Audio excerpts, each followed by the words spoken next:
Beauty parlour वाली। रचिता नए शहर में शिफ्ट हुई थी और उसने वहीं पर अपना नया ब्यूटी पार्लर खोला। थोड़े ही दिनों में वहाँ के लोगों को उसका काम बहुत पसंद आने लगा, क्योंकि वो वाकई अपने काम में माहिर थी।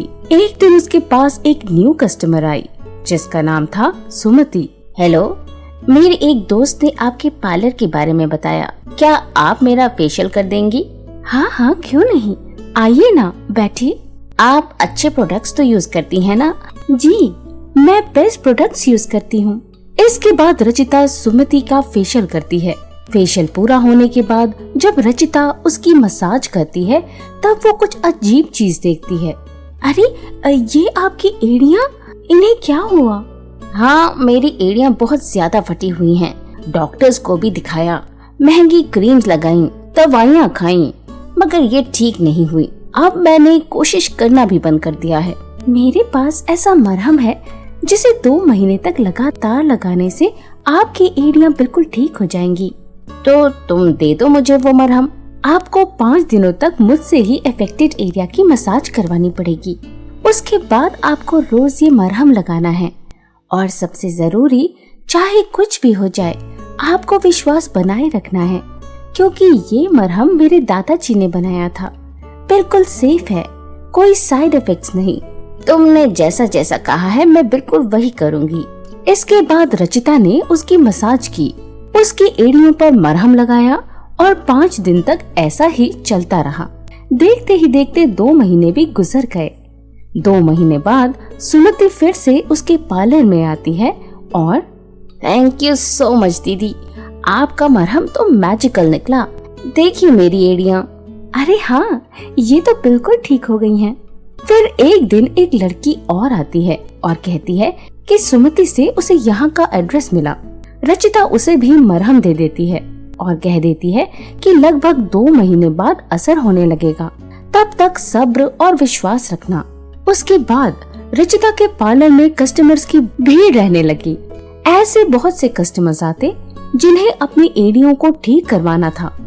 रचिता ने सभी को सेम ट्रीटमेंट दिया, लेकिन 1 महीने बाद एक दिन उसके पार्लर के बाहर कुछ कस्टमर्स ने हल्ला मचा दिया।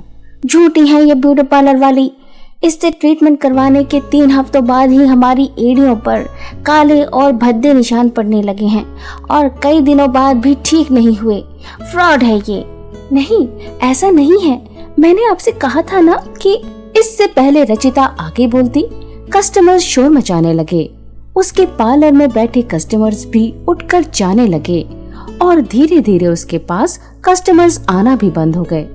हर जगह बात फैल गई कि ये ब्यूटी पार्लर वाली जाने कैसी क्वालिटी के प्रोडक्ट्स यूज करती है जिससे स्किन डैमेज हो जाती है। ऐसे रूमर्स की वजह से अब रचिता के पास एक भी ग्राहक नहीं आता। ऐसे ही 1 महीना बीत गया और रचिता ने तंग आकर अपना पार्लर बंद करने का डिसीजन ले लिया। फिर एक दिन कुछ पुराने ग्राहक रचिता से मिलने आए।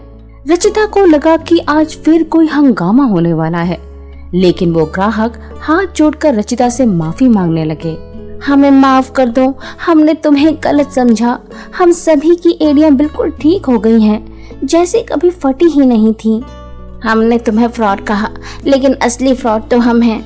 हमने कहा था कि हम सब्र रखेंगे और विश्वास रखेंगे, लेकिन अब कोई फायदा नहीं है।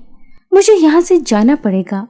उसके बाद ये कस्टमर्स रचिता के सामने बैठकर ही एक वीडियो बनाते हैं और वीडियो में शुरू से अभी तक की सारी कहानी बताते हैं कि उन्होंने बिना सोचे समझे ही रचिता को बदनाम कर दिया। ये वीडियो वायरल हो जाती है और देखा देखी और ग्राहक भी वीडियो बनाते हैं और बताते हैं कि वो डार्क पैचेस खुद ही ठीक हो गए और अब उनकी एड़ियां बिल्कुल ठीक हैं। इसके बाद रचिता फेमस हो जाती है और उसका पार्लर फिर से चल पड़ता है।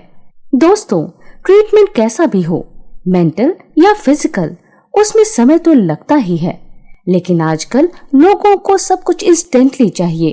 अगर रचिता के कस्टमर्स उसकी बात मानते और प्रोसेस पर ट्रस्ट करते, पेशेंस रखते, तो उसका इतना नुकसान नहीं होता।